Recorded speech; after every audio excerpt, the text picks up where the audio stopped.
शुरुआत जो से होती है, जो हर रोज की तरह सुबह उठकर फ्रेश होकर अपनी बुक स्टोर जाता है जहाँ वो काम किया करता था। मगर आज का दिन उसके लिए थोड़ा खास बन जाता है जब एक प्यारी सी लड़की बुक स्टोर पर किसी खास किताब की तलाश में आती है जो उस लड़की से बात करने की कोशिश करता है। लड़की भी बहुत अच्छी आदत की थी और थोड़ी बहुत बातों में ही उनकी दोस्ती हो जाती है। लड़की अपना नाम ऐश बताती है और इसके बाद दोनों साथ में कॉफी पीने के लिए जाने लगते हैं। बातें करते करते जो ऐश के साथ एक सेल्फी भी लेता है ताकि वो अपने इन खूबसूरत पलों को और यादगार बना सके। अगले दिन जो हर रोज की तरह सुबह उठकर बाहर जाता है, आज वो अपने खास दोस्त से मिलने भी गया, जिसके बाद कैफे पर जाकर ऐश का इंतजार करने लगता है। तभी वो भी वहाँ पहुँच गई और दोनों एक दूसरे से मिलकर बहुत खुश होते हैं। बैठकर बातें करते वक्त जो ऐश से पूछता है कि तुम कौन सा काम करती हो, तब ऐश उससे बताने लगती। लेकिन इसी बीच हम हंटर नाम के एक आदमी को देखते हैं जो सड़क पर चलते फिरते लोगों को मार रहा होता है। ऐश जो को कुछ समझाने की कोशिश करती ही है कि तभी वहाँ हंटर आ जाता है और अपनी जेब से बंदूक निकालकर ऐश को गोली मार देता है, जिससे वो वही खत्म हो गई। जो एकदम से हैरान परेशान हो जाता है और हंटर का पीछा करने लगा, लेकिन अगले ही पल हंटर वहाँ से बड़ी अजीब तरह से गायब हो जाता है। इस हादसे के बाद जो बहुत दुखी हो चुका था और कई हफ्तों तक अपने फ्लैट से बाहर नहीं निकला होता, दिन ब दिन उसकी हालत और भी खराब होती जाती है। फिर एक दिन उसका दोस्त मिलने के लिए आता है, साथ में 2 कॉफी भी लाया। वो जो की खराब हालत देखकर बहुत परेशान होता है। जो भी कॉफी पीने की कोशिश करता है मगर खराब तबीयत की वजह से कॉफी का टेस्ट महसूस ही नहीं कर पाता और गलती से उसे जमीन पर गिरा देता है। उसका दोस्त बात करके उसके मन का बोझ हल्का करने की कोशिश करता है, मगर जो बात करने की हालत में भी नहीं था। उसे ऐश की बहुत याद आ रही। ये सब देखते हुए उसका दोस्त उसे अपनी कॉफी देकर कुछ खाने को कहता है और वहाँ से चला जाता है। उसी रात जो अचानक से उठकर अपने फ्लैट से बाहर निकलता है और आधी रात के वक्त बाहर से एक गन और कुछ गोलियां खरीद लेता है। कई घंटे गुजर चुके थे और अब सुबह हो गई। जो उस गन को अपने माथे से लगाकर खुद को खत्म करने की कोशिश करता है, मगर कई बार कोशिश करने के बावजूद उस गन से गोली नहीं निकल। जो उस गन को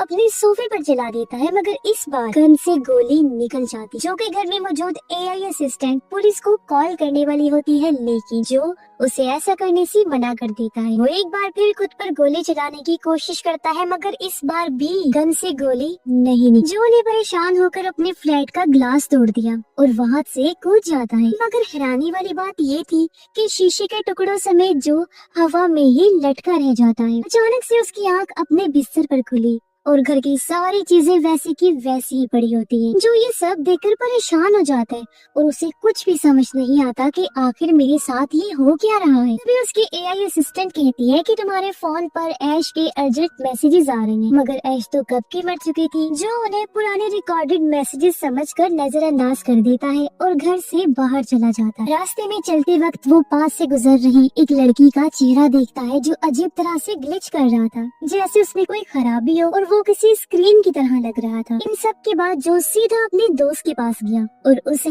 अपना फोन दिखाता है जिसमें लगातार ऐश के मैसेजेस आ रहे होते हैं। उसका दोस्त कहता है कि शायद ये मैसेजेस ऐश ने पहले से ही लिखे हों और शेड्यूल कर रखे हों, जो धीरे धीरे तुम्हारे पास आ रही हैं। शायद वो तुमसे कुछ कहना चाहती। अब उसका दोस्त कहता है कि तुम घर जाकर आराम से सारे मैसेजेस खोलकर देखो कि आखिर ऐसा क्या है इन मैसेजेस में। मगर लगातार आ रहे मैसेजेस को देखते हुए जो अपने एडवांस फोन से वहीं पर ही उसका मैसेज खोल कर देखता है। ये मैसेज एक वीडियो थी जिसमें ऐश उससे कह रही होती है कि अगर वो ये वीडियो देख रहा है इसका मतलब उसके साथ कुछ गलत हो चुका है और शायद वो दोनों दोबारा कभी भी ना मिल पाए। मगर एक आखिरी मदद है जो तुम मेरे लिए कर सकते हो। ऐश जो को कहती है कि तुम अपने बुक स्टोर पर जाओ जहाँ तुम काम किया करती थी और वहाँ रखी खास किताब को ढूंढो जिसमें मैंने तुम्हारे लिए खास मैसेज छोड़ा। इतना बताकर ऐश का भेजा हुआ वीडियो मैसेज खत्म हो जाता है।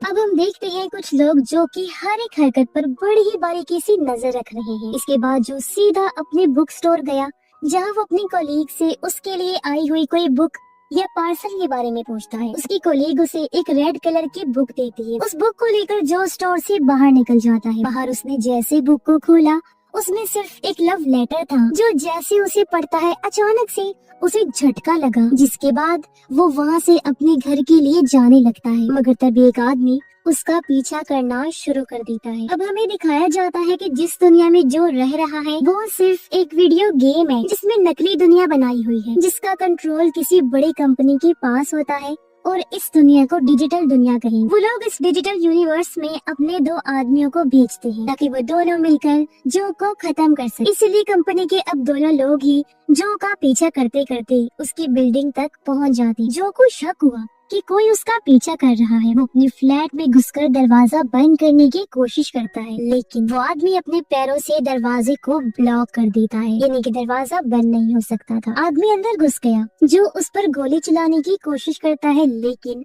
उसका निशाना चूक गया, इसीलिए वो टेबल के पीछे छुप जाता है। फिर एक और बार जो उस पर गोली चलाने की कोशिश करता है, मगर फिर से निशाना चूक गया। जो अब उस आदमी के सामने हार मान चुका था, मगर तभी उसकी हाथ खुद ब खुद गन को उस आदमी की तरफ चला देती है और इस बार वो मारा जाता है। इससे जो को ऐसा महसूस हुआ जैसे कोई मुझे कंट्रोल कर रहा है। फौरन ही वहाँ दूसरा आदमी पहुँच गया, मगर वो बहुत ही पास से जो पर हमला कर देता है। इतनी ताकत से ये वार हुआ कि जो के हाथ से गन छूट जाती है, मगर इसके बावजूद एक बार फिर जो कुछ बहुत ही खतरनाक मूव्स के साथ साथ लड़ता है और अगले ही पल उसे भी खत्म कर देता है, जबकि जो इतनी फाइटिंग स्किल्स लड़ने की महारतें नहीं जानता था। अब उन दोनों को निपटा कर जो वापस अपने फ्लैट में आता है, तभी उसे पीछे से एक आवाज पुकारती है जो ऐश की तरह लग रही है। वो पीछे मुड़कर देखता है तो उसके कमरे की स्क्रीन पर ऐश ही होती है, जो उस वक्त उसे वीडियो कॉल पर बात कर रही थी। उसी वक्त मरे हुए आदमी की लाशें भी वहाँ से गायब हो चुकी थी, मगर यहाँ जो बहुत कंफ्यूज्ड होता है क्योंकि उसने खुद अपनी आंखों के सामने ऐश को मरते हुए देखा था, मगर अब वो उसके सामने एक वीडियो कॉल पर थी। अब ऐश उसकी कंफ्यूजन दूर करती उससे पहले जो को बताती है कि पिछले कुछ सालों में इंसानों ने टेक्नोलॉजी में बहुत ज्यादा तरक्की की है। एंटरटेनमेंट और गेमिंग इंडस्ट्रीज ने काफी आगे बढ़कर नए प्रोजेक्ट्स बनाए। उन्हीं में से एक कंपनी थी जिसका वर्कर था हंटर, जिसने कई सालों तक दुनिया का डेटा इकट्ठा करके एक ऐसा प्रोजेक्ट बनाया जो बिल्कुल असली दुनिया जैसा ही था और उसे वीडियो गेम कहा जाने लगा। मगर अभी भी हंटर एक बहुत बड़े मसले को हल नहीं कर पा रहा। उन्हीं दिनों हंटर की मुलाकात उसी आदमी से हुई जो इस नकली दुनिया में जो का दोस्त है। जो के दोस्त ने हंटर की बहुत मदद की और उन सब मसलों को हल किया जिनका मुकाबला हंटर को करना पड़ रहा था। और फिर तैयार हुई एक ऐसी दुनिया जो असली तो नहीं थी मगर असली से कम भी नहीं लगती। उस दुनिया में हंटर ने डिजिटल आबादी बनाई। जाहिर है ये एक बहुत बड़ी कामयाबी साबित हुई और कंपनी ने इसे एडवांस्ड रिसर्च और मजीद रिसर्च को अच्छा करने के लिए इस्तेमाल करना शुरू कर दिया। हंटर ने उस डिजिटल यूनिवर्स में कई सारे खतरनाक एक्सपेरिमेंट्स तजुर्बे किए, जैसे कि लोगों पर न्यूक्लियर बॉम्ब गिरा देना वगैरह वगैरह, और उनको खत्म कर दिया। कुछ ही टाइम में हंटर उस कंपनी का CEO बन गया और ये सब चलता रहा। वो हमेशा ऐसे टेस्ट करके फिर पूरे डिजिटल यूनिवर्स को रीस्टार्ट कर देता था, जिससे सब कुछ पहले की तरह हो जाया करता। फिर उसने जो वाली दुनिया के लिए और जो का कैरेक्टर वहाँ बनाया गया, जिसके बाद वो जो की दुनिया में भी खतरनाक एक्सपेरिमेंट करने वाला। ऐश इस यूनिवर्स में हंटर के सिस्टम को हैक करके आई थी, मगर उसे जो पसंद आ गया था, इसीलिए वो जो को कुछ होने देना नहीं चाहती थी और किसी भी हालत में हंटर को एक्सपेरिमेंट करने से रोकना चाहती थी। ये सब सुनकर जो बहुत हैरान, क्योंकि वो आज तक खुद को असली समझता था, मगर वो सिर्फ एक सिस्टम के कोड्स का नतीजा था।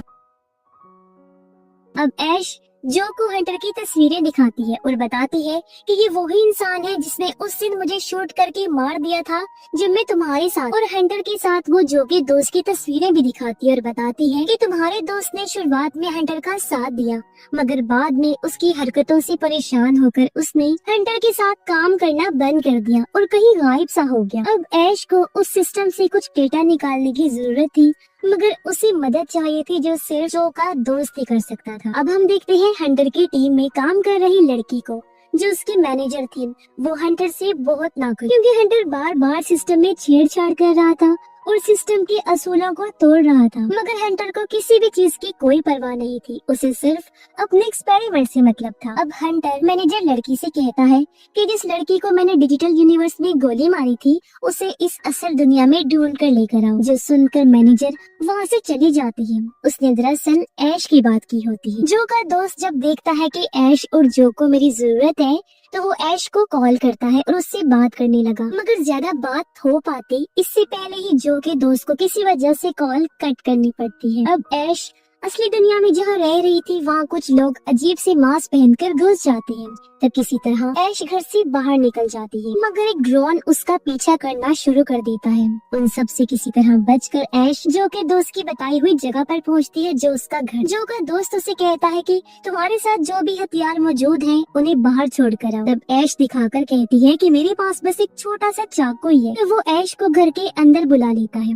जहाँ वो जो के दोस्त को बताती है कि हंटर की आदमी मेरा पीछा कर रहे हैं, और उससे पूछती है कि आखिर तुम उस डिजिटल यूनिवर्स में क्या कर रही हो, और हाँ, मैं भी वापस उस दुनिया में जाना चाहती हूँ, तो मुझे तुम्हारी मदद चाहिए। जिसके लिए जो का दोस्त मान भी जाता है, इसलिए वो उसे एक महफूज जगह पर ले गया और ऐश एक बार फिर डिजिटल यूनिवर्स के अंदर चली जाती है। मगर हंटर के सिस्टम पर इस चीज का अलर्ट भी आ गया था। उस यूनिवर्स में पहुंचकर ऐश थोड़ी देर तक जो से बात करती रहती है, मगर अगले ही पल वहाँ से गायब हो जाती है, क्योंकि हंटर को शक होने की वजह से जो के दोस्त ने ऐश को वापस बाहर निकाल लिया था। और अब ऐश वहाँ से चले जाती है, लेकिन वो मास्क वाले लोग अभी भी उसका पीछा कर रहे होते हैं। उधर जो भागता हुआ अपने दोस्त के पास मदद मांगने जाता है, तब उसका दोस्त उसे एक पेन ड्राइव पकड़ाकर एक लोकेशन का बताता है, जहाँ एक कंप्यूटर में ये पेन ड्राइव लगाने से इस दुनिया का सारा डेटा बैकअप हो जाएगा, जिससे अगर हंटर कोई एक्सपेरिमेंट करता भी है फिर भी वापस सब कुछ पहले जैसा हो पाएगा, कुछ भी बिगड़ेगा नहीं। लेकिन अगर उन्होंने जल्द से जल्द वो डेटा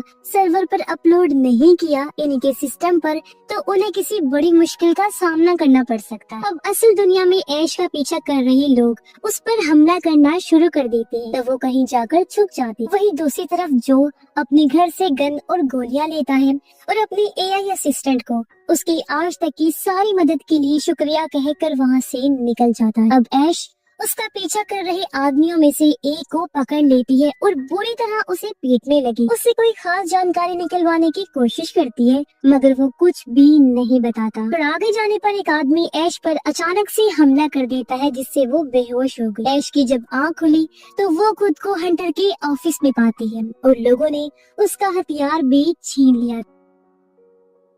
अब हंटर खुद डिजिटल यूनिवर्स के अंदर जाता है और जो के दोस्त से मिला। हंटर को उसकी हरकतों की वजह से उस पर बहुत गुस्सा आ रहा था, जबकि जो के दोस्त को भी ये बात बिल्कुल पसंद नहीं आ रही थी कि वो इस यूनिवर्स के लोगों को मार रहा है सिर्फ अपने कुछ फालतू के एक्सपेरिमेंट्स के लिए। मगर तभी बैठे बैठे जो के दोस्त को अचानक से कुछ होने लगा, जैसे उसका गला घुट रहा है। दरअसल असल दुनिया में हंटर के आदमियों ने उसे ढूंढ लिया था और उसका गला पकड़कर पीट रहे थे, और अब वो उसे जान से मार कर वहाँ से चले जाते हैं। वहीं दूसरी तरफ जो अपने दोस्त की बताई हुई लोकेशन पर पहुँचता है और वैसा ही करता है जैसा उसके दोस्त ने करने को कहा था, जिससे हंटर के ऑफिस में रेड अलर्ट आने लगा, इनकी कोई खतरा है। इसीलिए जो को रोकने हंटर के दो आदमी वहाँ पहुँच जाते हैं। तब जो टाइम जाया ना करते हुए उस पेन ड्राइव को कंप्यूटर सिस्टम में लगा देता है, जिससे उसे साइड में एक लिस्ट नजर आई। वहाँ एंटर करने पर एक कबर्ड खुल गया, जिसके अंदर कई सारे हथियार होते हैं। जो उनमें से एक गन लेकर उन लोगों का इंतजार करने लगता है और उनके आते ही उन्हें शूट करके खत्म कर देता है। अब हंटर इन सब से परेशान हो गया था और वो जो को वहाँ से निकाल कर एक सुनसान जगह पर लाता है। हंटर उसके सारे हथियार गायब कर देता है और उसे हवा में लटका देता है। हंटर उसे सिस्टम से डिलीट करने ही वाला होता है कि तभी अचानक हंटर का कंट्रोल उस पर से बिल्कुल खत्म हो गया और जो अपनी गन निकाल कर उसे शूट कर देता है, इसीलिए वो जो का कुछ बिगाड़ नहीं पाता। अब हंटर सिस्टम को पूरी तरह रिबूट करने वाला होता है, जिसके बाद डिजिटल यूनिवर्स का पूरा डेटा यानी कि सब कुछ पूरी तरह से रीसेट हो जाने वाला था, यानी सिस्टम दोबारा नए सिरे से चलेगा। तब ऐश उसे आखिरी बार जो से बात करवाने की रिक्वेस्ट करती है। हंटर सिस्टम को रिबूट पर लगा देता है और आखिरी बार जो से ऐश की बात कराता है। अब जो ऐश से कुछ भी कह पाता इससे पहले ही उसके आसपास की सारी चीजें और बिल्डिंग्स हवा में उड़ने लगती है और फिर सब कुछ गायब हो जाता है, यानी सिस्टम रिबूट हो चुका था। अब हंटर ऐश को भी खत्म करने वाला होता है, लेकिन तभी अचानक से जो के दोस्त की आवाज आई और वहाँ रखा ग्लोब बहुत तेजी से हिलने लगता है। फिर पीछे की स्क्रीन पर वो नजर आने लगा, जिसे देखकर हंटर बहुत हैरान हो जाता है। अब जो का दोस्त कहता है कि मुझे देखकर हैरत हो रही है कि मैं जिंदा कैसे हूँ। जबकि तुमने तो मुझे अपने लोगों के हाथों मरवा दिया था। दरअसल कई साल पहले जब मैंने उस प्रोजेक्ट को पूरा करने में तुम्हारी मदद की थी, तो मेरे दिए हुए कोड्स में डिजिटल यूनिवर्स के कई सारे लेवल्स छुपे हुए, जिनमें से एक में मैं जिंदा हूँ और एक में जो जिंदा। अब वहाँ रखे ग्लोब के अलग अलग छोटे हिस्सों से जो असल दुनिया में आ जाता है और ऐश को मरने से बचा लेता है। अब जो हंटर पर बहुत ज्यादा गुस्सा होता है, हंटर का आदमी जो को शूट करने की कोशिश करता है, मगर मैनेजर जो अब पूरी तरह हंटर से परेशान थी उन लोगों की मदद करती है और जो हंटर को कई गोलियां मार कर बिल्डिंग की छत से नीचे गिरा देता है और इस तरह आखिरकार उसका खात्मा हो गया। इसके बाद जो और ऐश एक दूसरे से मिलते हैं और फिर से साथ में हो जाते हैं। वो लोग डिजिटल यूनिवर्स में जाकर एक बार फिर जो के दोस्त से मिलते हैं। तीनों ही बहुत खुश थे क्योंकि अब इस यूनिवर्स को रिबूट करने वाला कोई नहीं था और जो क्योंकि कोड वाला कैरेक्टर है और मरने के बाद उसका दोस्त भी ऐसा बन गया है, तो वो लोग वादा करते हैं कि एक दूसरे से मिलते रहेंगे। और इसी के साथ ही इस फिल्म की कहानी भी यहीं पर खत्म।